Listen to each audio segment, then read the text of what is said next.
puente del troll.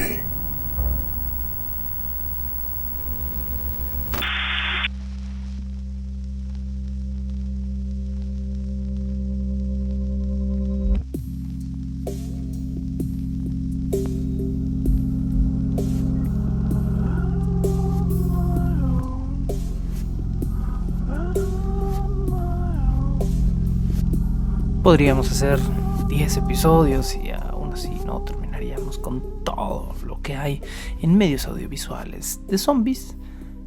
Así que vamos a limitarlo a este último episodio el día de hoy. En el episodio de hoy, por supuesto, vamos a tener que hacer un panorama ligeramente más misceláneo, porque vamos a hablar de piezas, películas, series, incluso videojuegos el día de hoy, que son parte del tema de los zombies, pero que no embonan en la cronología que hemos hecho antes en nuestra pequeña historia del cine de los zombies.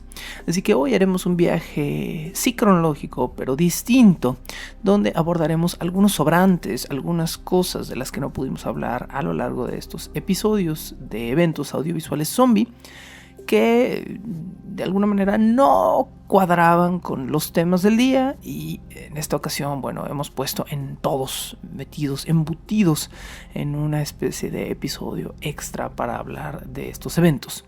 Vamos a comenzar el día de hoy en el lejano año de 1932 y vamos a brincar en un par de series y otros productos audiovisuales hasta el cercano año de 2019, que es donde una de las producciones de las que vamos a estar hablando sucede. Como se los dije hace un momento, aún así, va a ser complicado de alguna manera cubrir todas las expectativas de lo que deberíamos hablar. Incluso esta semana recibí algunas recomendaciones de cosas que debíamos incluir para esta temporada, y que pues por estar muy encima y no tener tiempo de hacer una investigación más profunda, no van a quedar como parte de la temporada, pero siempre hay posibilidades de hacer expansiones, porque estamos en Bajo el Puente del Troll, donde ustedes y yo finalmente somos quienes decidimos lo que se hace en este podcast, y siempre hay una oportunidad para expandir aún más. Así les doy la bienvenida a un nuevo episodio de Bajo el Puente del Troll, donde nuevamente, cómo no, me acompaña Adi Arellano. Te acompaño con un poco de tristeza, dado que ya es el último episodio en el que estoy invitada, aunque sé que es posible que me vuelvas a invitar, pero estoy muy contenta de cubrir los temas de los que vamos a platicar hoy. Creo que van a gustar bastante. Pues te vas porque quieres, porque digo, podrías continuar aquí si quisieras toda la temporada, pero pues yo sé que tienes otras cosas que atañen en tu vida, y que lo tuyo no necesariamente es estar grabando podcast todos los fines de semana, porque hay que reconocerlo, estarle dedicando horas de tu vida en tu domingo a hacer podcast no es cualquier cosa. Es un trabajo también, pero es un trabajo que hacemos con mucho gusto para que nos escuchen. Ustedes que nos escuchan desde Patreon, o que quizá están accesando esta información por medio de YouTube, Spotify, y ahora también existe la posibilidad de ver y repetir y apoyar este proyecto desde Ko-fi, en ko-fi.com/Sergio Vicencio, donde pueden invitarle un café abajo el Puente del Troll, y con ese cafecito, que les costaría $3, cerca de 60 pesos, pueden hacer un apoyo único si ustedes no son Patreons, pero les gusta el contenido de este podcast. Vamos comenzando con nuestra cronología del día de hoy, en el lejano año de 1932, y ha llegado el momento de hablar de la película White Zombie. ¿Por qué no lo hicimos cuando abrimos la cronología de películas de zombies? Bueno, como ya saben de la introducción de esta temporada, hay dos tipos de zombie. Está el zombie moderno, el zombie Romero, que es este ser que sale de la tumba o revive y se convierte en un devorador de carne humana. Antes de este zombie, en la mitología haitiana, existió el zombie vudú. Y el zombie vudú es el protagonista de esta película de 1932 de Victor Halperin. Victor Halperin hizo esta película como una especie de proyecto personal de bajo presupuesto, Y aunque hoy en día la película es recordada como parte de la historia del cine de zombies, en realidad en su momento no fue un éxito de taquilla. Fue una película muy barata. No obstante, es una película que en su casting incluye al famoso Bela Lugosi, a quien la mayoría de ustedes conocen por su rol como el Drácula, o uno de los Dráculas más famosos de la historia del cine, quien pues es un hombre que hizo una carrera completa de mirar con los ojos chistosos hacia la cámara. Básicamente ese es todo su chiste. Y yo entiendo quien se pueda ofender quizá por este comentario. No, Bela Lugosi era un genio de la actuación. Bueno, revisen nuevamente su filmografía y analicen cuánto tiempo pasa torciendo las cejas enfrente de la cámara con un reflector en los ojos y luego platicamos sobre cualidad actoral. No obstante, Bela Lugosi no es el protagonista de esta película. De hecho, es el antagonista, tal y como es en Drácula. Era su rollo, ¿no? Ser como el malo de la película. En White Zombie, los protagonistas son dos personajes llamados Neil Parker y Madeleine Short, que son una joven pareja que viaja de Europa a Haití para casarse. Pero el conde que los recibe en su casa, un hombre, un terrateniente llamado Charles Beaumont, está secretamente enamorado de Madeleine Short y quiere casarse con ella. De hecho, está tan dispuesto a tenerla de manera egoísta para sí, que el día de la boda de Neil y Madeleine, Charles decide contactar a un brujo vudú que le ayude a conseguir el amor de Madeleine.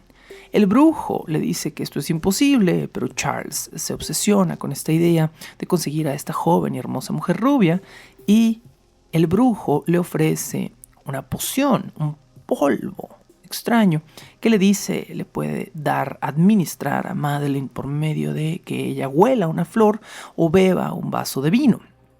Él decide optar por la primera opción y creyendo que Madeleine se va a enamorar perdidamente de él, le administra este polvo que en realidad es polvo zombie y que zombifica a Madeleine, la vuelve una especie de esclava, pero no le responde a Charles. No, esto es una trampa del brujo de Bela Lugosi, el hechicero local de vudú favorito de esta película, un nombre que responde al nombre de Legendre en esta película.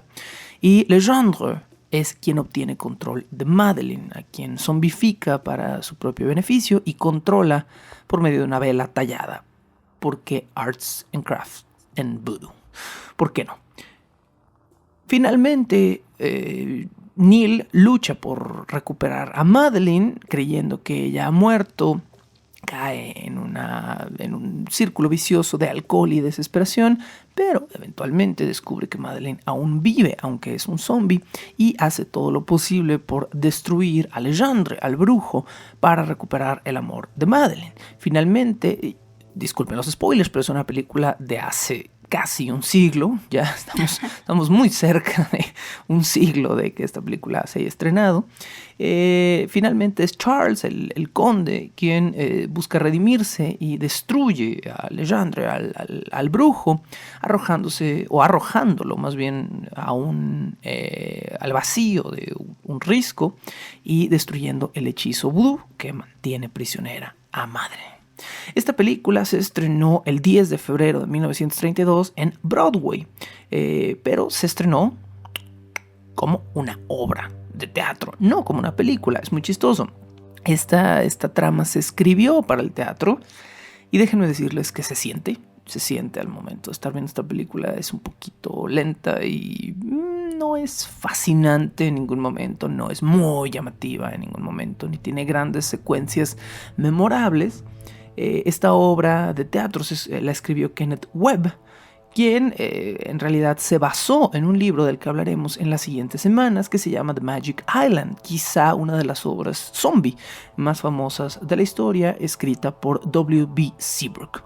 Esta obra de Kenneth Webb no fue un éxito en teatro, pero llamó suficiente atención como para que algún productor de Hollywood dijera, ok, vamos haciendo esto.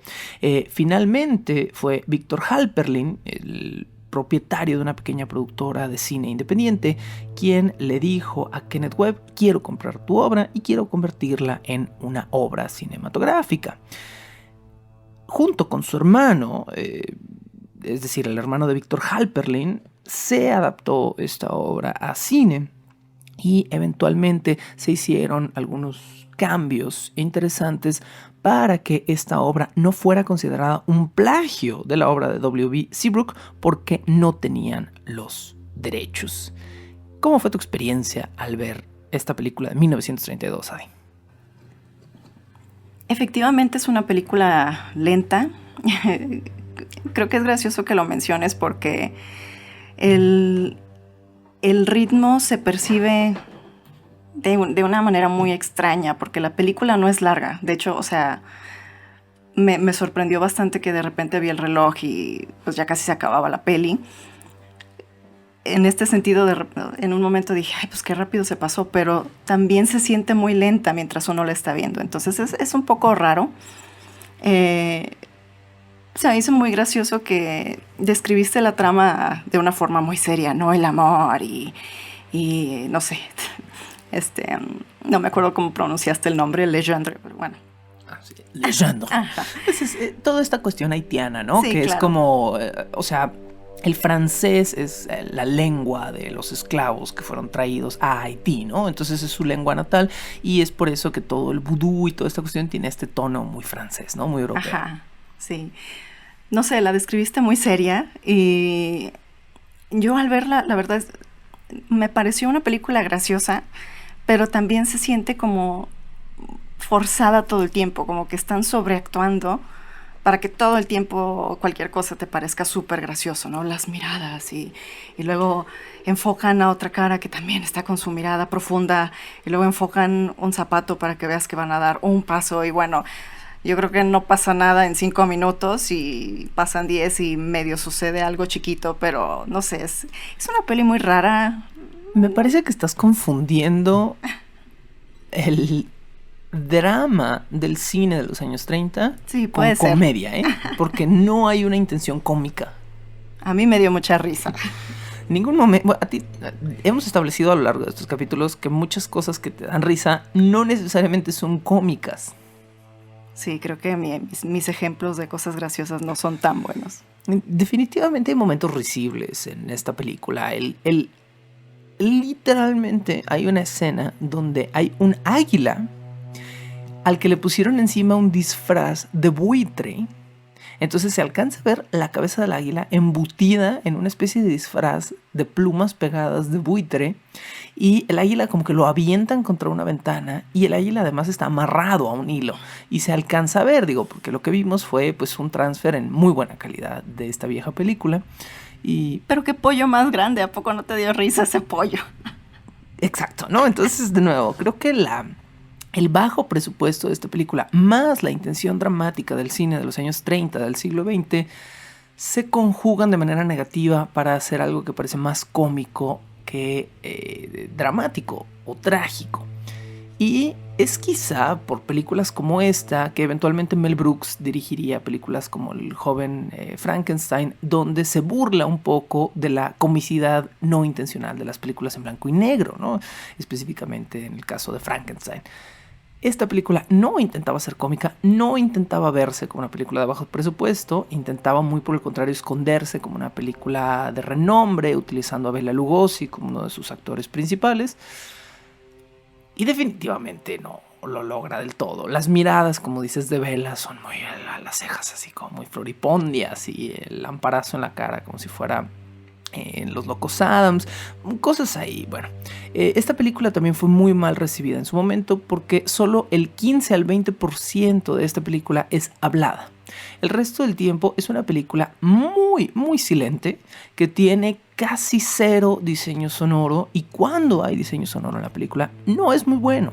Hay una escena donde los zombies de Bela Lugosi están exprimiendo caña porque es parte del mito que extiende esta película. Recordemos que esta película se mencionó en la introducción como la película que esparció el mito de que los zombies haitianos se usaban para los campos de caña, cosa que sí respalda un poco de la literatura, pero es la literatura más alarmista del siglo XIX, quizá. Bueno, entonces están aplastando caña estos zombies y se oye el ruido del rechinar como de las cañas en el aparato, pero es un track de sonido que se repite como 5 o 6 veces y es un track muy corto, entonces se nota que el track se está repitiendo. Se cae un fulano adentro del molino de caña y no hace un solo sonido, o sea, ni hacen alusión a que nadie se haya dado cuenta de que se acaba de morir una persona. Es muy chistoso y definitivamente esto también es, como ya dije, por su bajo presupuesto. En su momento, en 1932, esta producción costó $50,000, que es muy curioso cómo son las cosas, ¿no? Hoy en día en México, ¿puedes hacer una película por $50,000? Sí puedes, y no se consideraría la película de más bajo presupuesto de la historia del cine mexicano. En Estados Unidos, en 1932, $50,000 eran nada para hacer una producción de cine, y hoy en día ni se diga, hoy en día es imposible, ¿no?, hacer una producción de cine. A manera de comentario colateral, hace poco hablaba con uno de los directores con los que a veces colaboro para escribir cine, y él me decía que tuvo que dar una charla donde había invitados estadounidenses y donde le preguntaron cuál había sido el presupuesto de su última película. Él les dio la cifra y los directores americanos se morían de risa porque decían que el costo entero de su última película es lo que ellos se habían gastado en el catering, es decir, en la comida de los primeros 10 días de sus películas, ¿no? O sea, era como lo que tú te gastaste en una película completa, nosotros se lo dimos de comer a los actores en la primera semana de producción. Entonces, en Estados Unidos no podrías hacer cine con esas cantidades ni loco. ¿Somos afortunados o desafortunados por ese dato? No lo sé, pero definitivamente podemos hacer películas más serias y mejores en México en 2021 con $50,000 de lo que resultó ser White Zombie de 1932 de Víctor Halperin.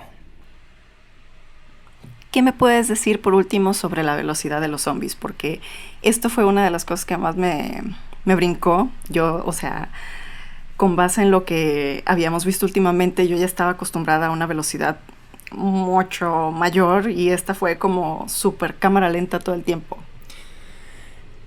¿Te malacostumbraste? Sí, definitivamente en los últimos días que estuvimos viendo películas de zombies al zombie moderno, que es el fast zombie, ¿no? Desde la aparición de Dawn of the Dead, el remake de Zack Snyder, a principios de este nuevo milenio, 2004, 2005, el zombie se hace rápido. Y recordemos que ya en 2001, 2000, con 28 Days Later, tenemos a los primeros fast zombies de la historia, que en realidad no son zombies porque no están muertos, ¿no? Esa es la cuestión. Por lo tanto, el cine moderno depende más del zombie rápido, y lo que hemos visto últimamente, Tren a Busan, Guerra Mundial Z, incluso Zombieland, todo esto es, mientras más inteligente y fuerte son los zombies, más interesante.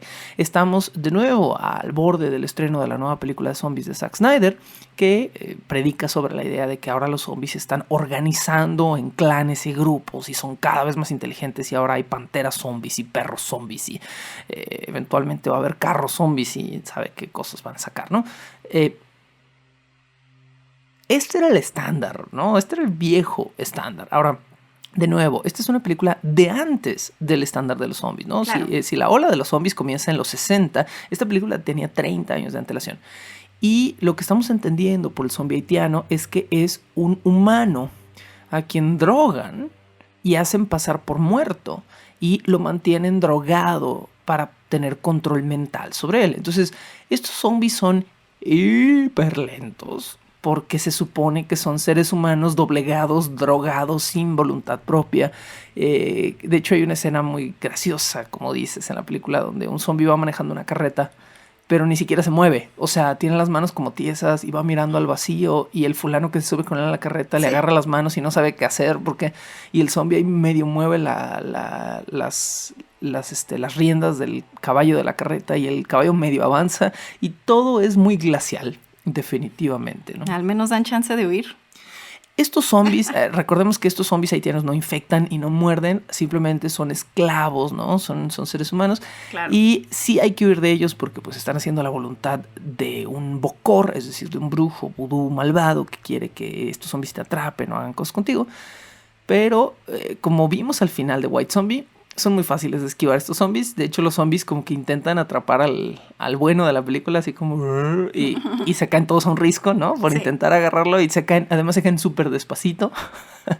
Muy lento. Exagerado. Entonces, premio, podemos decir, premio a los zombies más lentos de la historia. Si ustedes quieren ver White Zombie, es una película fácil de ver, piratear, conseguir, e incluso me imagino que debe estar en una o varias partes por ahí en YouTube y cosas así, porque es una película que está, pues, excede ya el límite de los derechos probablemente de cine en Estados Unidos. Les digo, estamos cerca del centenario ya casi de esta película, estamos a unos 8 o 9 años de dar ahí con esta película.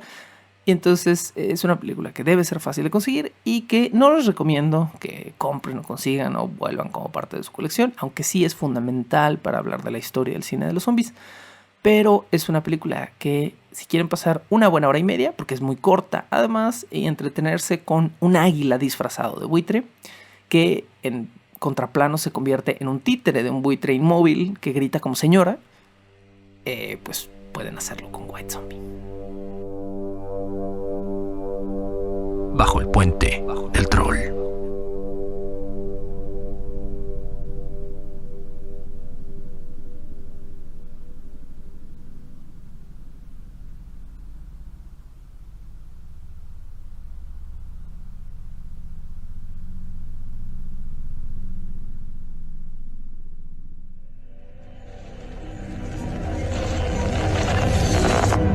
Mrs. French's cat is missing. The signs are posted all over town. Have you seen Honey? We've all seen the posters, but nobody has seen Honey the cat. Nobody. Until last Thursday morning, when Miss Colette Piscine swerved her car to miss Honey the cat as she drove across a bridge. Well, this bridge, now slightly damaged, is a bit of a local treasure and even has its own fancy name. Pont de Flac. Now, Colette, that sounds like culotte. That's panty in French. And piscine means pool. Panty pool. Flac also means pool in French, so Colette Piscine in French panty pool drives over the Pont de Flac, the pont de pool, if you will, to avoid hitting Mrs. French's cat that has been missing in Pontypool. Pontypool. Pontypool. Pantypool. Pont de Flac. What does it mean? Well, Norman Mailer, he had an interesting theory that he used to explain the strange coincidences in the aftermath of the JFK assassination. In the wake of huge events after them and before them, physical details, they spasm for a moment, they sort of unlock, and when they come back into focus, they suddenly coincide in a weird way. Street names and birth dates and middle names, all kind of superfluous things appear related to each other. It's a ripple effect. So, what does it mean? Well, it means something's going to happen. Something big. But then, something's always about to happen. La siguiente película de la que tenemos que hablar en realidad no quedó en la cronología, porque hasta el momento, mientras estamos aquí hablando y platicando con ustedes, no estamos muy seguros de si esta es o no una película de zombies. De hecho, el escritor de la novela original de la película de la que estamos por hablar dice que su novela es la novela de anti-zombies, porque los zombies son seres no pensantes que se vuelven más descoordinados y lentos porque dejan de pensar. Y las criaturas infectadas de esta película son personas que se vuelven cada vez más descoordinadas y lentas porque no pueden dejar de pensar. Por lo tanto, esta es una película quizá de anti-zombies y es lo que le gana el lugar en esta sección de misceláneos de esta temporada de zombies a Pontypool. Vamos a hablar de Pontypool, que es una película de Bruce McDonald del año 2008. 1. Si ustedes no han visto esta película, es una excelente película, pero es rara. Así que sépanlo desde el principio. Esta película no se parece a casi nada que hayan visto. Es una película de bajo presupuesto que además se produjo de una forma muy peculiar.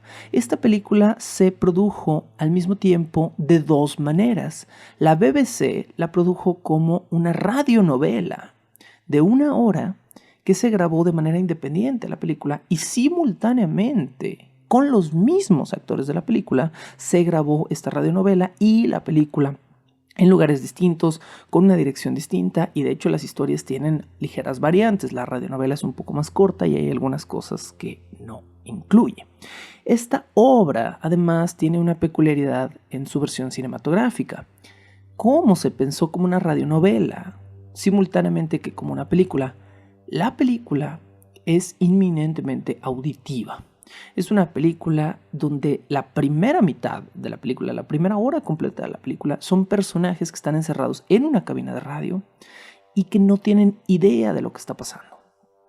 No obstante, esto hace de la primera mitad de esta película una de las experiencias más aterradoras que yo he tenido en el cine, en una película que no es gráfica, que no busca asustar con el desagrado gore de las imágenes. No. Pontypool es meramente descriptiva. Hay un momento en la trama de esta película que en este momento también les voy a resumir, donde el protagonista de esta película está escuchando la descripción de un reportero radiofónico desde su vehículo automotriz del caos que está viendo afuera en la invasión, que no es una invasión propiamente zombie, y está describiendo cómo varias personas matan y se comen a un niño. Y es una escena aterradora, porque lo único que tenemos es la expresión de esta persona que está hablando a través de un teléfono a la cabina de radio y que está totalmente en shock, describiendo algo que no puede describir.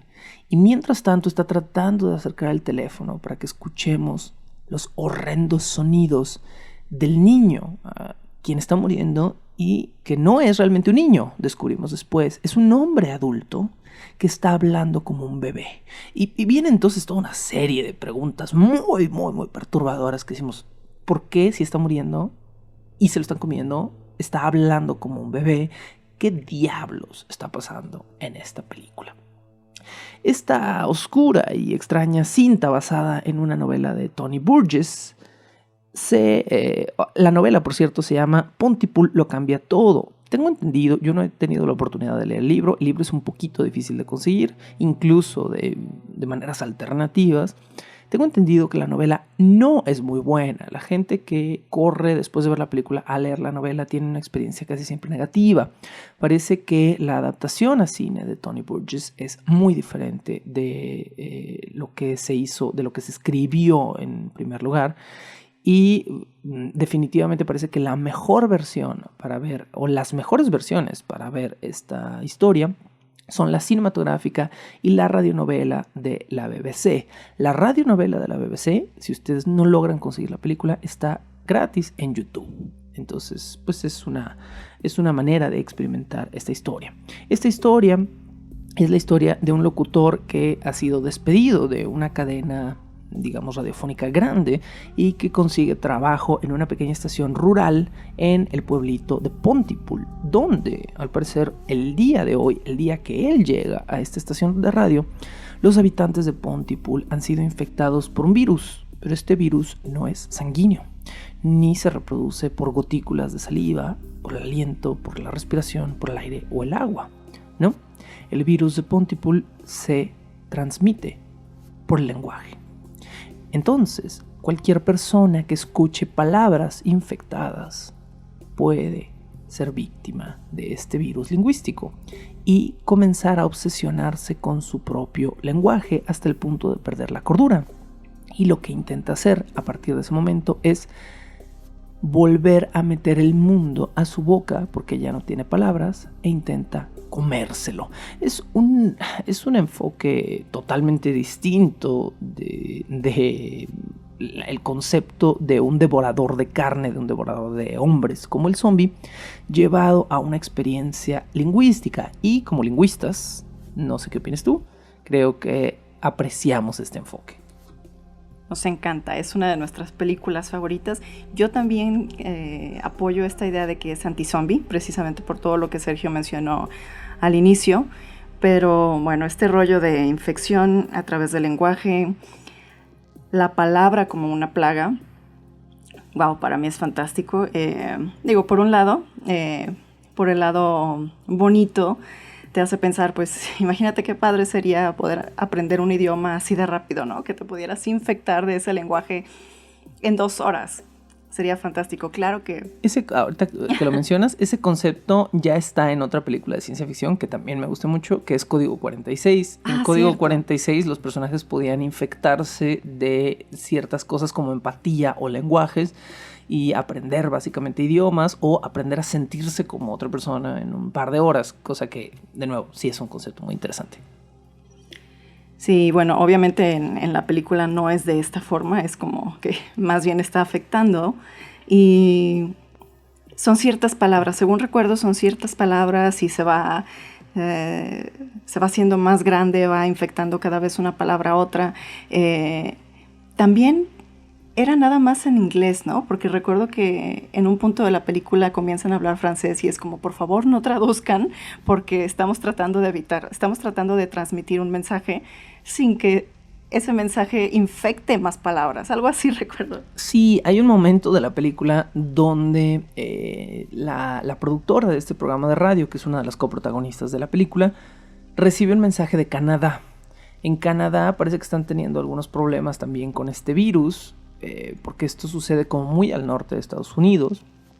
Y en Canadá envían un mensaje en francés y el mensaje es: por favor no traduzca este mensaje del francés porque al parecer el inglés es el único idioma que está infectado en este momento y hay que evitarlo. El problema es que cuando los personajes descubren esto, lo hacen traduciendo el mensaje al aire, ¿no? Entonces, básicamente destruyen la intención del mensaje al hacerlo. Según Bruce McDonald, el director de esta película, hay 3 síntomas que aparecen en la enfermedad de la película. El primer síntoma es repetir incesantemente una palabra. Repetir, repetir, repetir, repetir, repetir, hasta que se convierte en una cuestión obsesiva y te quedas atorado en la palabra.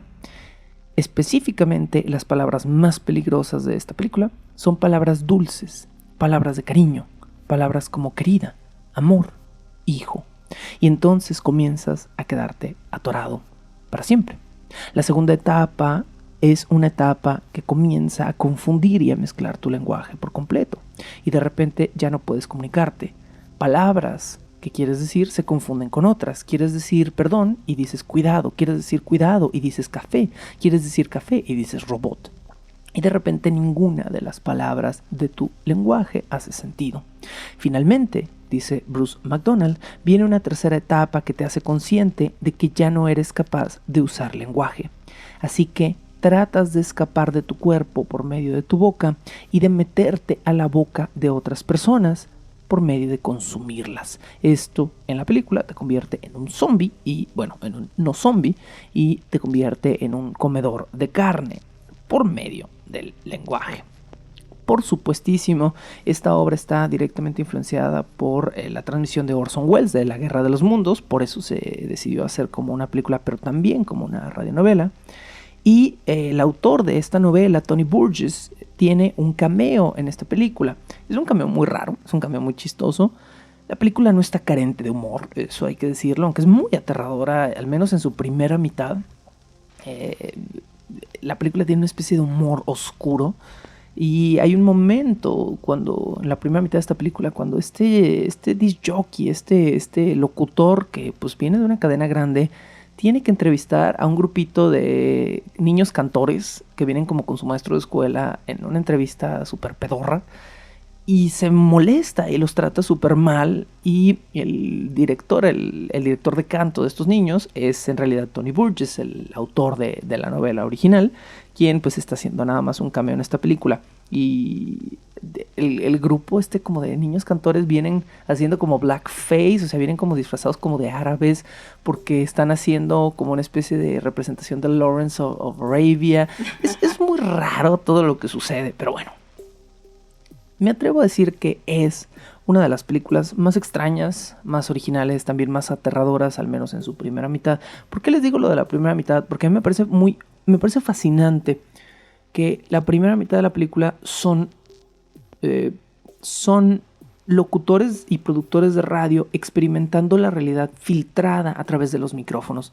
Y eso como precisamente para mí, como un locutor de radio y como un creador de podcast, me parece muy interesante.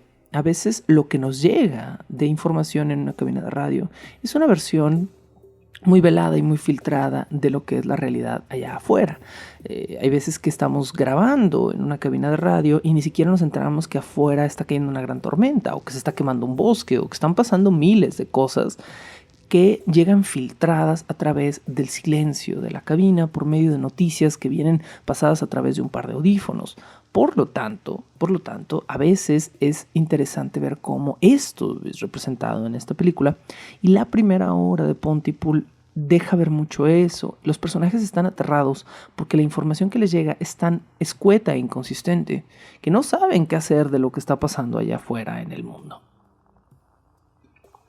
Algo que me fascina, y bueno, tal vez no deba dar muchos detalles de el final de la película, pero ya acercándonos al final, bueno, los personajes van averiguando un poco lo que está sucediendo, y ellos mismos como que logran ir comprendiendo cómo está funcionando toda esta plaga. Entonces, de cierta forma, intentan resignificar las palabras, y esto a mí me parece súper interesante. Kiss is kill, kiss is kill, kiss is kill, kiss is kill. Y eso es lo único que les voy a decir de esta película hasta que la vean. Por favor, háganle un favor a esta película y háganse un favor a ustedes. Esta pequeña producción canadiense es un terrible, terrible fracaso de taquilla, y esto es muy lamentable. Esto hace que la película también sea difícil de conseguir. Es incluso difícil de comprar en Amazon, cosas así, porque la película es muy rara. Esta película costó $1,5 million canadienses, que es un muy bajo presupuesto. Pero le fue tan mal en taquilla y la gente la entendió tan poco que la película solo generó $30,000 a nivel global. Esto es en Estados Unidos, Canadá, México, China. No es nada. O sea, salió más caro llevar los rollos de cinta de esta película a los cines internacionales que lo que le remuneraron a la producción. Es por eso que no han oído quizá de Pontypool. ¿Qué sucede en Pontypool? Bueno, traten de conseguir una copia de esta película y averígüenlo, porque vale mucho la pena. Y en este mismo bloque continuamos hablando ahora de una producción del año 2009. Pero no, esta producción no es fílmica. Esta producción en realidad es electrónica y audiovisual, pero es un juego. Es un juego programado por Todd Semple y dibujado o ilustrado por Rich Werner. Y es un juego que seguramente todos conocen, porque todos en algún momento lo jugaron en sus celulares y tabletas, y hoy en día se ha convertido en uno de los fenómenos del género del Tower Defense, un género del que hablaremos justo en este momento. Nos estamos refiriendo a Plants vs. Zombies. Aquí creo que yo sí tengo que ceder los micrófonos a De Arellano, quien es una jugadora obsesiva de Plants vs. Zombies original. A pesar de que ella no lo jugó mucho en su momento, lo descubrió un poquito tarde, pero en el momento en el que lo descubrió, incluso sin saber mucho del género de videojuegos al que corresponde, creo que la obsesión de Adi por Plants vs. Zombies raya en lo extraño. No, tampoco. No hagas que tenga mala fama yo a partir de este episodio. Pero me sorprendí mucho cuando dijiste 2009, porque digo, no puedo creer que yo lleve tanto jugándolo. Bueno, ahora ya acabas de decir que... Por eso digo que es obsesivo y extraño. No creo haberlo... No recuerdo cuándo lo conocí. Estoy segura que fue gracias a un amigo que tenemos en común, Adrián, pero no sé, 2011, no me acuerdo cuándo lo comencé a jugar. Yo creo que sí, yo creo que más o menos estamos por el rango de 2011, 2012, cuando empezaste a jugar Plants vs. Zombies 1, que Wow. ya tenía unos añitos en el mercado. Y fue precisamente porque 2011 fue más o menos el año en el que este juego brincó. Este juego fue originalmente hecho para PC y Mac, de ahí brincó a móvil, o sea, es decir, celulares, tabletas. Y más o menos por este año que tú lo empezaste a jugar fue el año en el que brincó a consola. Ya. Y fue la primera vez que estuvo, digamos, disponible para PlayStation 3. Ok. Es posible que tampoco estén de acuerdo con lo que voy a decir en cuanto al juego, pero para mí es un juego que me relaja muchísimo y otras personas me han dicho, no, a mí me genera mucho estrés. Siento que es un juego muy repetitivo y precisamente esta repetición es lo que a mí me genera como mucha calma, pues me relaja. Además, digo, lo he jugado tantas veces que ya me sé todas las jugadas, ya sé qué hacer, entonces es nada más como estar descansando un poco y pues divirtiéndome con los personajes. Si alguno de ustedes llegan a terminar el juego, se darán cuenta que al final hay una canción fabulosa que se supone que la canta un girasol. Esto también me parece fantástico. Y pues nada, pues sí, es un juego que yo súper recomiendo. Plantas contra Zombies es una creación de la compañía PopCap Games. PopCap Games era una pequeña compañía de videojuegos que estaba intentando hacer un producto sencillo con su Plants vs. Zombies. Y no esperaban el impacto que este Tower Defense iba a tener en el mercado, generando literalmente millones y millones de dólares en ganancia con este juego, que además, pues, cuando se movió a móvil era gratuito. No era un pay to win, definitivamente, era un juego bastante ganable, pero sí fue un juego que generó ganancias insospechadas en distintos medios. Plants vs. Zombies 1 se estrenó en PC y Mac el 5 de mayo del año 2009 y apenas unos meses después se porteó para Android y iOS.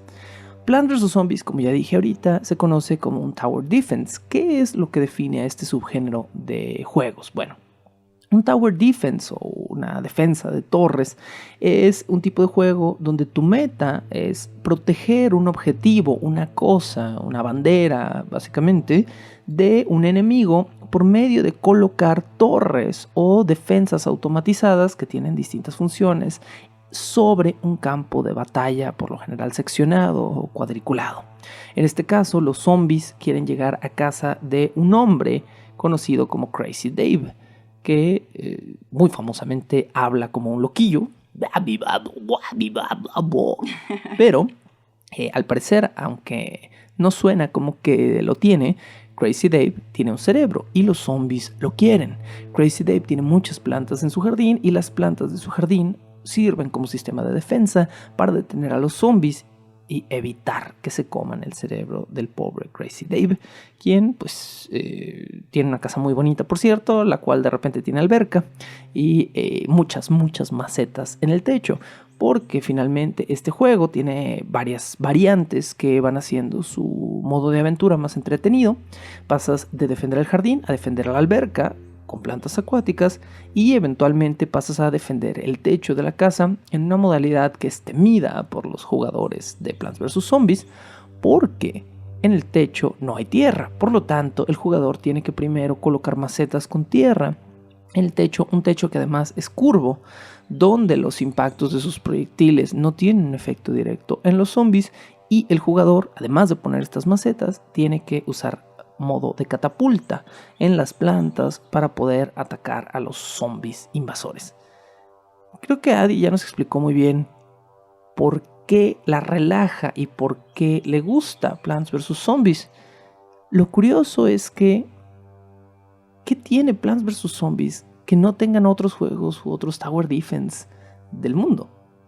Pero creo que no conozco tantos, no, digo, corrígeme si me equivoco, pero no me has presentado muchos otros juegos que sean parecidos a Plants vs. Zombies.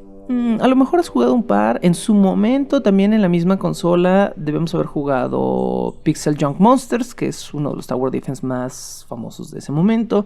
En casi un par de años después de este juego llegó también a PlayStation 3 Fat Princess, que muchos de ustedes conocerán, y que es básicamente un Tower Defense donde tienes que robarte a la princesa enemiga y meterla a tu cuartel y utilizas distintos tipos de defensa para evitar esto, ¿no? Yo creo que también es el aspecto de señora a la que le gustan las plantitas. Sí, claro, a mí me fascinan las plantas, así que definitivamente tiene muchísimo que ver, porque una de mis cosas favoritas es, después de atacar a un ponche de zombies, irme a mi Zen Garden y estar regando mis plantitas y ponerles musiquita y convivir con el caracol. ¿Qué es el Zen Garden?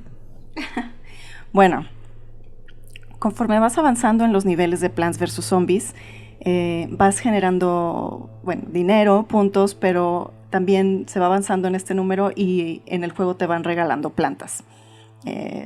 No sabría decir cuántas plantas dan por cada nivel, o no sé, pero es así como las vas recolectando. Y después hay que moverse en el momento que quieras a tu Zen Garden y ya ves cuánto dinero tienes, compras una jardinera, una pala, todo lo que necesites para cuidar a tus plantitas. Todo cuesta y por eso es importante seguir atacando zombies para seguir generando dinero. Y hay muchas técnicas que les puedo sugerir para que generen dinero rápido, pero... y bueno, muchas veces también te regalan en el juego plantas repetidas y hay muchas plantas que son muy caras, así que esa es otra forma de generar mucho dinero. He ahí la economía de las plantitas de señora. Tras el éxito de Plants vs. Zombies 1, por supuesto vino una secuela, pero no fue muy exitosa. Justo después del estreno de Plants vs. Zombies 1, la compañía PopCap Games fue absorbida por EA.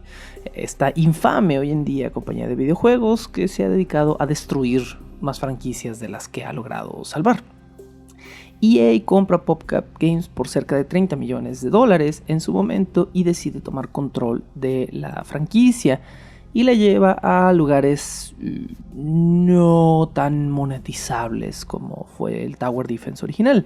Eventualmente EA convierte el juego en una especie de Battle Royale 3D que a nadie le importó, a nadie le interesó.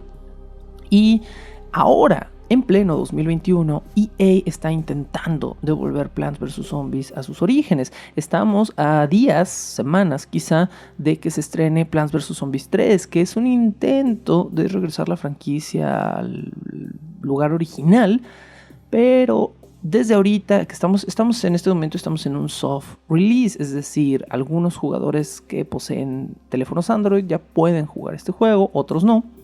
Y en este soft release ya hay quejas del sistema. La mayoría de las quejas son que básicamente el juego ha perdido su esencia o su corazón, que los gráficos nuevos no son tan apelativos como estos gráficos casi ilustrados a mano del original, que son muy muy bonitos, y que el juego ha perdido la parte mecánica divertida. Parece que el balance mecánico de la primera parte es muy bueno, es decir, se siente un balance correcto entre los ataques zombies y lo que tus plantas pueden hacer, y en esta tercera parte la mayoría de los fans se están quejando de un juego desbalanceado que muy probablemente muera como le sucedió a su secuela.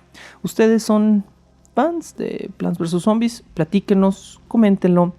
¿Todavía juegan? ¿Tienen un hijo, un sobrinito que juega todavía este juego, que tiene ya más de una década de haber surgido en este mundo?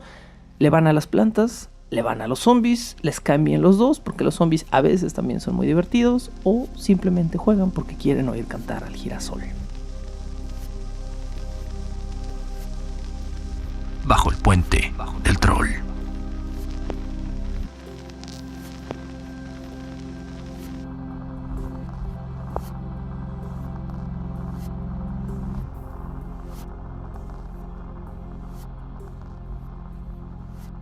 Cerramos el episodio de hoy hablando de una serie de televisión que corrió del año 2015 al año 2019. Sí, efectivamente hace menos de un año, cerca de un año, acaba de cerrar su última y quinta temporada. Y esta también es una serie de zombies. Claro, con un enorme giro. Aquí la zombie principal es la protagonista y es una zombie pensante, o al menos lo suficientemente viva y consciente, viva entre comillas, como para poder ser la protagonista de su propia serie de televisión. Estamos refiriéndonos a el show iZombie, creado por Diane Ruggiero y Rob Thomas. Sí, que no es ese Rob Thomas, por cierto, no es el Rob Thomas que ustedes creen que es otro Rob Thomas, pero el Rob Thomas que canta también va a estar vinculado, curiosamente, con esta serie. Esta serie tiene como protagonista a una chica que en la versión televisiva se llama Olivia, también conocida como Liv Moore, que por supuesto es un juego de palabras con Live More, vive más. Liv Moore, más bien en este caso, es un estudiante de medicina que se infecta con un virus zombie en una fiesta. Pero como el virus zombie del que se infecta está mezclado con extrañas drogas y con una bebida energética muy poderosa, Liv se convierte en un zombie pensante que, siempre y cuando se mantenga alimentado constantemente de cerebros, no pierde su capacidad de, humana, digamos, y además es capaz de ver en visiones y memorias y flashes la vida de las personas cuyos cerebros se comen.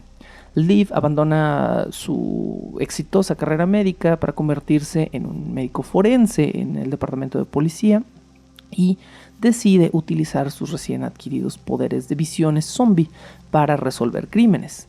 Esto, de nuevo, en la versión televisiva, que al parecer es muy diferente del cómic original de Vértigo, en el cual está basado esta historia. No hemos visto todas las temporadas de iZombie, hemos logrado ver y conseguir 3 de estas temporadas. Ya estoy próximo a quizá buscar la manera de conseguir la 4ª temporada. La 5ª es todavía un poco difícil de conseguir, pero todo es posible con un poquito de voluntad y un uso correcto de uTorrent. Lamentablemente, debo decir que hasta donde nos detuvimos en el momento que es 3ª temporada, la serie decae. Definitivamente. Pero hablemos un poco de los primeros episodios. ¿Qué fueron para ti? ¿Cómo fueron para ti estos primeros episodios de la primera temporada? Bueno, también quería mencionar que es cierto esto que dices, que es cierto lo que dices sobre las visiones, que pues una vez que come el cerebro de alguien tiene visiones de la vida de esta misma persona. Pero yo diría que también es importante decir que no solo son las visiones, sino que también adopta completamente la personalidad. No recuerdo cuánto le dura el efecto a Liv, digamos que, no sé, una semana, pero durante esa semana no solo tiene visiones, sino que también actúa totalmente como esa persona. Entonces, Liv normalmente puede ser una chica relajada, tranquila, pero si se comió el cerebro de una chica súper celosa y manipuladora y, no sé, agresiva, es lo que vas a ver en Liv durante esa semana. Y al menos para sus amigos que no saben lo que está pasando y pues nunca creo que solamente un personaje sabe, que es el que trabaja con ella en la morgue, pero fuera de él nadie. Entonces lo saca muchísimo de onda cada vez que ve a alguien de su familia, de sus amigos. Es como, pues, ¿qué estás diciendo? ¿Por qué? ¿Por qué actúas así? Y eventualmente en la serie otros personajes se van enterando de que esta chica, Liv Moore, es un zombie y de que por eso tiene estos cambios de actitud. Liv Moore es interpretada por Rose McIver, me parece que es McIver. Rose McIver ya había hecho un rol más o menos similar, aunque no suene muy similar. Rose McIver había interpretado ya al personaje de Campanita en la serie Once Upon a Time, que parece no tener nada que ver con zombies, pero es curioso, en este rol McIver siempre estaba maquillada muy pálida y le tiñeron el cabello de un rubio muy claro, que es exactamente como se ve en iZombie, porque es un zombie, entonces es muy pálida y tiene el cabello como deslavado. Y es muy interesante cómo brincó de una serie donde era una hadita a un zombie, pero se ve casi igual entre estas dos series. Les decía que esta serie está basada en un cómic homónimo, es decir, se llama igual. Es una serie de Vértigo que corrió del año 2010 a 2012. Y en el cómic las cosas son muy diferentes. Yo solo he podido leer, son 28 ejemplares, es decir, son 28 números los que abarca el cómic. Por ahí los tengo todos, pero Yo solo he podido leer de momento para esta serie el número 1. Y pues sí, el planteamiento de la serie es muy diferente. En el cómic es una mujer llamada Gwen Dillon, no Liv Moore, que es una pintora que ya desde el principio de la serie es un zombie y que no trabaja en una morgue resolviendo crímenes, trabaja en un cementerio. Y el corte del cómic es un poquito diferente porque en el cómic hay múltiples criaturas sobrenaturales, no solo zombies. Entonces en el cómic hay vampiros, en el cómic hay hombres lobo, y la dinámica de los personajes en el cómic sí es muy diferente de lo que llegó a televisión. Dentro de lo poco que he podido leer del cómic, definitivamente disfrutó más la experiencia de la serie de televisión. Al menos sus 2 primeras temporadas son muy entretenidas, porque la serie de televisión está más apegado a un programa detectivesco, como con un dejo de Scooby-Doo para adultos, que a un show sobrenatural lleno de vampiros y monstruos. Es muy curioso que, más bien no es muy curioso, es muy obvio que Rob Thomas, el Rob Thomas de esta serie, haya creado este giro para iZombie, porque, si ustedes no lo saben, se los informo, el Rob Thomas, creador de iZombie, también es el Rob Thomas que creó Verónica Mars, que es una serie de ¿qué? De una chica rubia, chaparrita, flaquita, menuda, que resuelve crímenes junto con la policía, ¿no? Entonces, pues el giro de la serie es básicamente Verónica Mars, pero con cerebros, ¿sí? Y con giros muy interesantes precisamente por lo que comenta Adi, ¿no? Que nuestra protagonista cambia de personalidad de episodio a episodio, y en un episodio puede ser muy sensual y apasionada, y en el siguiente puede ser muy fría y racional, y en el siguiente puede ser un militar, y en el siguiente puede ser un pintor español, ¿no? Y entonces, pues bueno, se van dando varios giros curiosos. Algo gracioso es que también de repente adquiere habilidades que normalmente al menos no revela que tenía, ¿no? Por ejemplo, si come el cerebro de un súper guitarrista, al día siguiente la ves acá componiendo unas rolas fantásticas, y ya después cuando se le pasa el efecto es como, pues la verdad es que yo nunca había tocado la guitarra, ¿no? Entonces no es solo la adopción de una personalidad, sino como que genera ciertas habilidades también. Hablando de músicos, el co-creador de la serie, ya lo dije varias veces, se llama Rob Thomas, que a menudo, o sea, la gente cuando ve a iZombie es como, ¿es el Rob Thomas que canta rock? Y pues no es él. Pero esta mención se hizo tan popular en la cultura pop en torno a la serie que al final de la segunda temporada de la serie, el invitado especial del final de temporada de esta segunda temporada es el Rob Thomas, que sí es músico. Sí. Entonces es muy chistoso porque de esta confusión homónima nace la idea de invitar al verdadero, o bueno, al otro Rob Thomas, los dos son verdaderos, al otro Rob Thomas al último capítulo de la serie. Gran capítulo, pues bueno, a mí me gusta mucho. Gran capítulo, efectivamente, este cierre de la segunda temporada. De nuevo, creo que primera y segunda temporada son una apuesta segura. Si ustedes quieren consumir esta serie y quieren hacerlo de manera, digamos, legal, comprar las 2 primeras temporadas de esta serie es una apuesta segura, vale mucho la pena, es muy divertida, es tontilla, pero es tonta en un sentido ingenioso, no es tonta simplemente absurda, sino es una trama muy simple, es una fórmula que se repite cada episodio, es una fórmula muy circular donde todos los episodios son como una especie de reset, pero sí hay una trama lineal, un arco que va avanzando hacia el final de la temporada. Y los villanos de cada temporada son muy entretenidos también y van rotando, y hay giros interesantes donde de repente los villanos se hacen aliados y los aliados se hacen villanos, y la serie va girando de formas sí muy inesperadas. Desafortunadamente, la serie sufre del error de Héroes. Héroes, si ustedes recuerdan sus primeras temporadas, era una serie donde 15 personas eran superhéroes y el resto del mundo era normal. Y para su tercera temporada, de repente había 300 superhéroes y 3 personas normales en la serie, ¿no? Y conforme más iba avanzando Héroes, más superhéroes había y menos interesante era, porque entonces ya sabías que la serie en cualquier momento era como, bueno, y este fulano va a ser también superhéroe, y la hija del fulano, y descubrimos que también es un superhéroe, y entonces se vuelve cansado y repetitivo. Lamentablemente iZombie para su tercera temporada comienza a ser algo similar. De repente hay 1 o 2 zombies interesantes en la serie y son especiales, y luego para la tercera temporada la mitad del cast son zombies. Y esto comienza a afectar de manera negativa los arcos de la serie.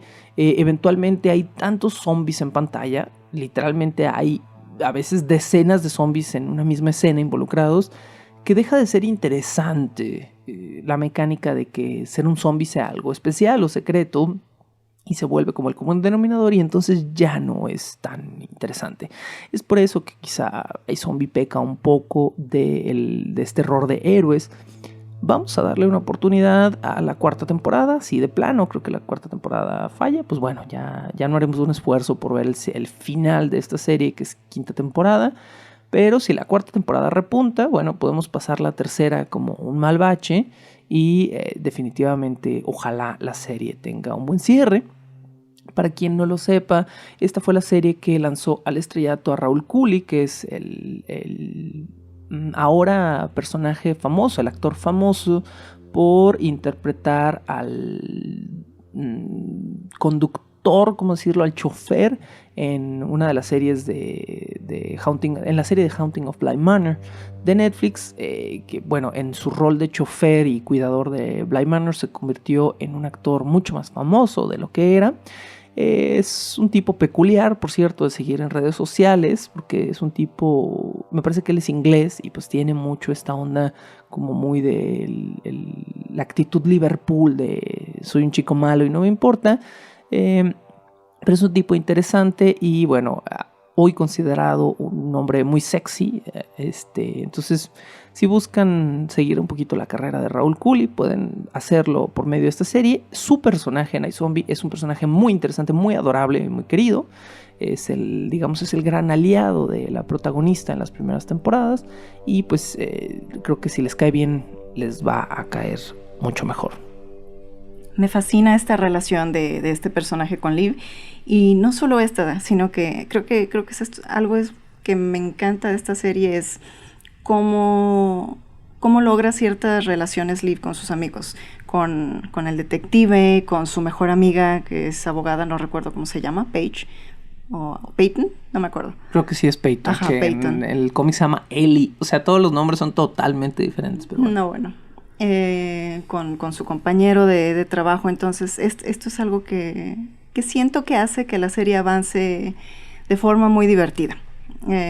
Otra cosa es el intro. Para mí todo, que lo hagan ver como una tira cómica, pues también se me hace súper padre. Y pues nada, creo que esta serie tiene mi súper sello de aprobación. Por lo menos en las primeras temporadas, sí. Blaine es el villano de las primeras temporadas, que también es un personaje muy interesante, ya lo hemos dicho, ¿no? El héroe es tan grande como su villano. Y en este caso, villano, entre comillas, oponente, sí, porque sí tiene una cierta tridimensionalidad. Blaine es un personaje que también es lo suficientemente profundo como para que haya algo intrigante en su personaje. Y vale la pena. Con esto cerramos los episodios que corresponden a la cultura, digamos, audiovisual. En esta historia que hicimos un poquito desordenada de estas producciones. Si ustedes quieren saber más sobre películas de zombies o creen que hay alguna película que no consideramos, yo sé que hay un par que se les están ocurriendo. Habrá quien esté pensando que no cubrimos Península, esta secuela de Tren a Busan. Tuvimos nuestras razones para no hacerlo. También recientemente me recomendaron una película francesa de 2009 titulada La Horde, que pues es una película de gangsters con zombies, que suena como raro, pero parece que la película es buena. Son producciones que no alcanzamos a incluir en este recuento. Pero si ustedes tienen alguna recomendación donde nos estén escuchando, por favor háganosla llegar de alguna manera. Adi, muchísimas gracias por estar todos estos episodios. Como ya te dije, te vas porque quieres. Estoy muy feliz de haber participado, de haber sido invitada en este viaje de zombies. Después de esta travesía, reconozco mi propia mentira al haber dicho que no me fascinan los zombies, porque la verdad es que me gustan más cosas de zombies de las que yo pensé. No platicamos de eso y no da para un programa, pero también hay un juego de mesa que me fascina mucho que se llama Zombie Dice. Y también se los recomiendo si quieren pasar una media hora jugando con alguien. Es súper divertido. Gracias por hacerme ver que me gustan más los zombies de lo que pensaba. Adi les recomienda para pasar media hora jugando con alguien. Zombie Dice. Sí, juego muy entretenido. Gracias, Adi, por tu compañía, por tus consejos y por tu sinceridad frente al mundo de los zombies, que quizá te ha cambiado un poco o ha cambiado tus convicciones cinematográficas de alguna manera. ¿A ustedes cómo les fue? ¿Han visto algunas de las películas de las que hemos estado hablando? ¿Les han gustado? ¿Odian a los zombies y ya quieren que se acabe esta temporada? Todo háganoslo saber. Esto es Bajo el Puente del Troll. Yo soy Sergio Vicencio y como siempre les doy las gracias por escuchar. Cuiden su cerebro, cuiden sus entrañas y cuídense mucho porque México se quema y cuando no se quema se cae y cuando no se cae se rompe. Así que lo único que tenemos es el cuidarnos los unos a los otros, exactamente como sucede con los protagonistas en una película de zombies. Así que cuidémonos todos. Nos escuchamos la siguiente semana para hablar de zombies de papel. Esto es cuentos, novelas, historias impresas sobre zombies. La locución, la producción y la música original de este programa son creadas por Sergio Vicencio. Ve a patreon.com/Sergio Vicencio y apoya este podcast para obtener horas de contenido adicional. ¿Quieres comisionar cápsulas, episodios o incluso temporadas completas o comprar contenido digital de Bajo el Puente del Troll? Ve a coffee.com/Sergio Vicencio y encárgate de decirme qué hacer. Es coffee, ko-fi.com/Sergio Vicencio. Búscame como @recuadro blanco en Twitter e Instagram o como Sergio Vicencio en YouTube para darme tu opinión sobre este podcast. Bajo el Puente